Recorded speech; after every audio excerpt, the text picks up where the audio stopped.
So I just watched Metal Lords on Netflix, and it was pretty dumb and kind of cringe. And that was something I knew before going in, but I watched it anyway on the blind gamble that it would at least be fun. And it kind of was. My only knowledge of this film was seeing some articles posted about it by your usual arbiters of metal journalism, Loudwire, Metal Sucks, your usual suspects, and I didn't even read them. I just saw the headlines. I also didn't watch the trailer since I wanted to go into it completely blind. The only things I knew of the film going in was this poster and the fact that it starred one of the kids from It, and that's about it. I for some reason thought this was going to be a coming-of-age film of sorts, like they're aping Perks of Being a Wallflower but with slightly less hipster taste in music, but to my surprise it was less Stand By Me and more Revenge of the Nerds. Now that's more so my fault for not doing my research prior, but you can imagine my shock when I see a bunch of F-bombs, CGI vomit, and a car chase within the first half an hour. And looking back at the trailer, they are kind of going for a coming-of-age angle, at least subtextually. I'm Kevin. Emily. And there were some of those elements still in the film, but we'll discuss that later. One of the big things this movie was marketed with was the fact that they have D.B. Weiss writing the story, one of the guys responsible for creating the Game of Thrones TV series. He is also one of the guys known for ruining the Game of Thrones TV series, so I guess that's why they put Harold and Kumar right after Game of Thrones in the trailer. After that last season, these two things are on par according to this trailer, I guess. They also have Ramin Djawadi of Game of Thrones fame for the score, but most of the soundtrack is made up of songs curated by Tom Morello. And it's a decent mix of classic tunes, not including the inclusion of some mall metal, but this is a Netflix movie, so I can't be too surprised. Peter Sellers is directing, who is best known for doing Nick and Nora's Infinite Playlist, another movie with a musical backdrop, and also another piece of media I have never seen. Also, by the way, I will be spoiling pretty much everything about this movie, so if you don't want to be spoiled, just watch it on Netflix or download it, I don't really care. The movie starts with some bad Photoshop, some pretty cool posters and guitars, and some riffs played by the character Hunter, played by Adrian Greensmith, giving a bunch of excuses for playing like garbage. This pick sucks. Yeah, I can relate to that. Until he finally gets it by... Alright, hold on, let's scoop that mid-range. He said it! He said it! We're then introduced to our main character Kevin, played by Jaden Martell, who gives us the 411 of his relationship with Hunter, and a scene that is extremely tropey. The only thing missing is a record scratch. Look, I'll add one. Do you know what polyrhythms are? Yeah. I don't. See, it totally fits. It's weird how a writer who was applauded for inversing many tropes in Game of Thrones wrote something so predictable. I guess when he doesn't have George R.R. Martin to ape, he just forgets how to write. The one thing I do give this film credit for off the bat is the actors actually do a good job of fake playing their instruments on camera. I found out that Adrian Greensmith actually plays classical and jazz guitar, and I guess Jaden Martell got a crash course in drumming since it's never distractingly obvious that they're not really playing their instruments. This might seem like a weird thing to give credit for, but trust me, as a musician, it's almost maddening when you can clearly tell an actor has just been given an instrument 10 seconds before filming. Even fantastic movies like Whiplash are responsible for things like this. It's a small thing that breaks immersion, so I have to give them props. While this bass player is in like 2 scenes does a pretty awful job, but other than that, it's pretty good. Though it's weird how they spent a lot of time on small details like that, yet during scenes when this band is playing Shape of You by Ed Sheeran, you can see people having a normal-ass conversation without even raising their voices that much. If even a live drummer is playing in the same room as you on an acoustic kit, you won't even be able to make out what even a blood-curdling yell is saying, let alone have a normal-ass conversation. And this is a whole band. I don't understand why they can't be yelling at each other or something, like at actual parties with live music. That could even provide some good excuses for some jokes. I also noticed that the dialogue was super crass with an F-bomb every other sentence, which I appreciated since it's how high schoolers talk. Source, I used to be one. There's even sprinklings of people saying the C word, which is funny because that word is considered way worse in the US than any other place for some reason. Cunt!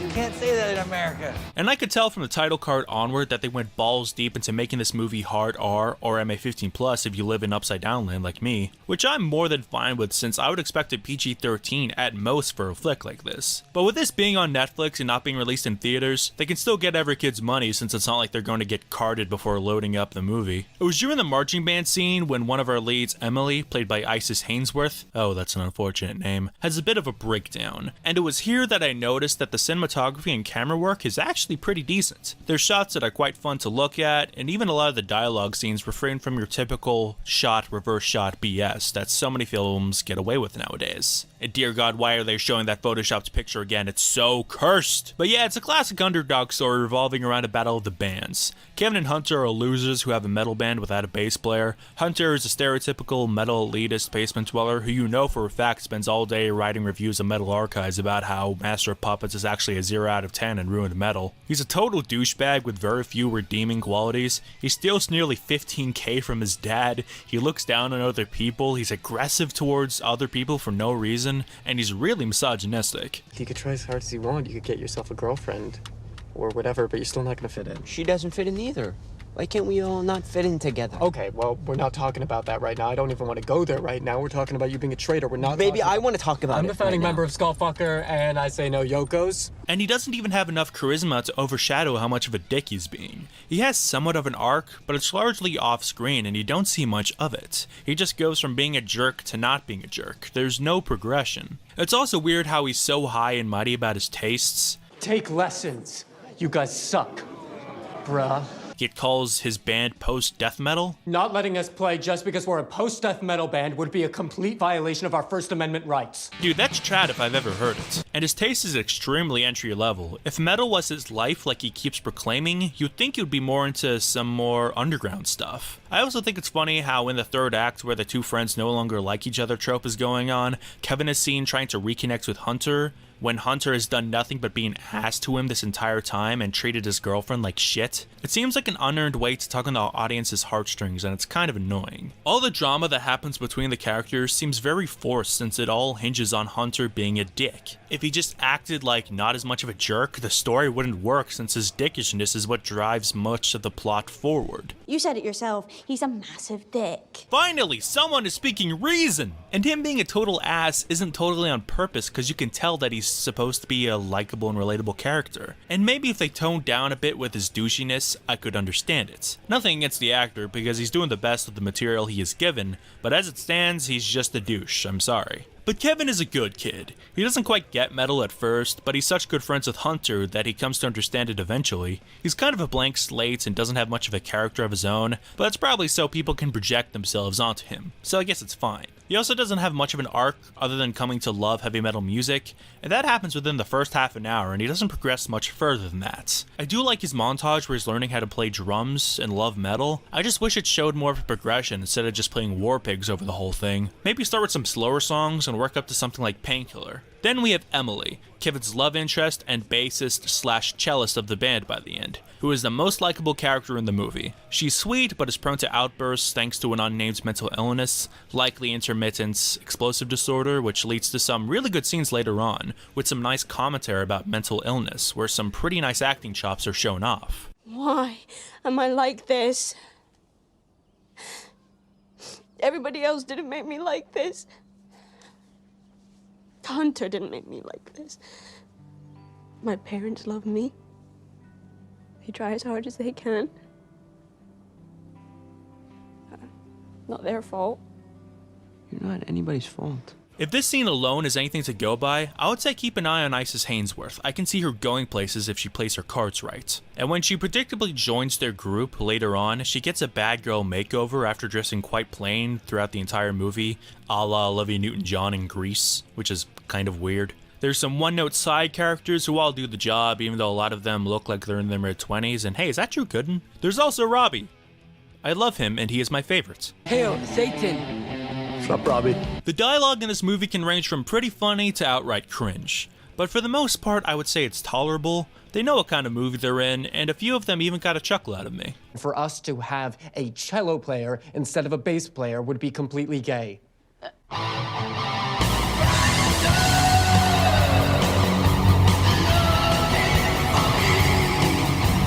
Though there's also some questionable lines. Just remember that those implants are what paid for your guitar, your incel action figures. Okay, that doesn't seem fair. The cello-playing girl is so not metal that even thinking about it is evaporating my balls. Well damn, maybe he is an incel. I also like the use of visual gags in this movie. These drums are gonna be huge for us. He's right. They're huge. They're simple but effective at getting a cheap laugh. The romance between Kevin and Emily is also kind of weird. During one of their first real conversations they ever have, she brings up the fact that they're both virgins, and I shit you not, she asks him if he wants to fuck in a parking lot. A virgin. Oh, yes, definitely. Do you want to not be? You know where Temple Solel is? On Clevey? Yeah. Will you meet me in the car park in a half hour? Oh, and can you bring thingies? Now, if the conversation just ended there when Kevin closed the door and cuts the next scene with Hunter going,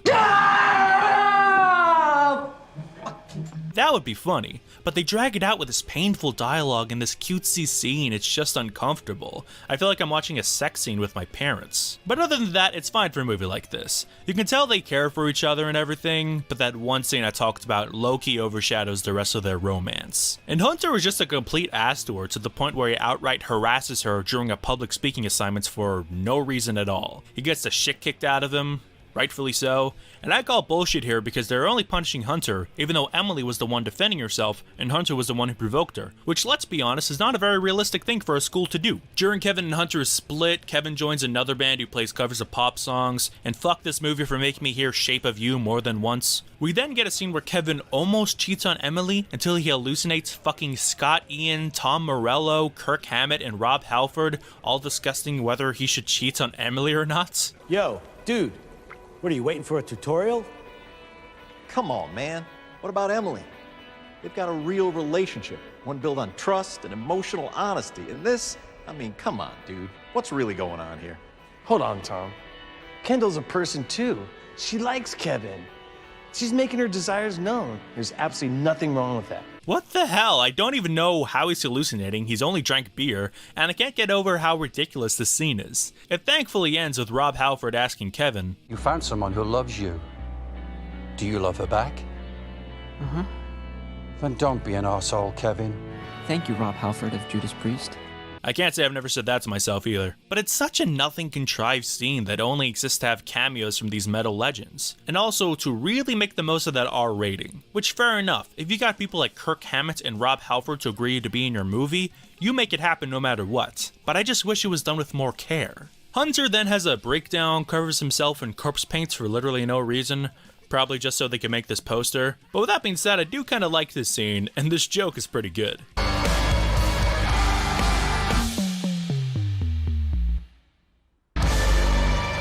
He then gets arrested for... I'm not even sure what he got arrested for. He gets sent to a wellness center where he meets Dr. Troy Nix, whom he worshipped as he was in a band Hunter likes. And holy shit, is that Flash Thompson from the Raimi Spider-Man movies? I don't want to you, Flash. I wouldn't want to me neither. Kevin busts out Hunter from the wellness center for no reason in time for the Battle of the Bands, which is predictable as a sunrise. Emily joins the band as cellist and bassist. And I like that they didn't cheat and make her play a standard electric bass, since that wouldn't really make much sense, since cello and bass are two very different instruments. They perform a cheese-tastic song, and during the solo, Hunter finds himself levitating like at the end of Grease. How am I finding so many links between this movie and Grease? And I like how the performance ends by his amp falling and breaking his leg.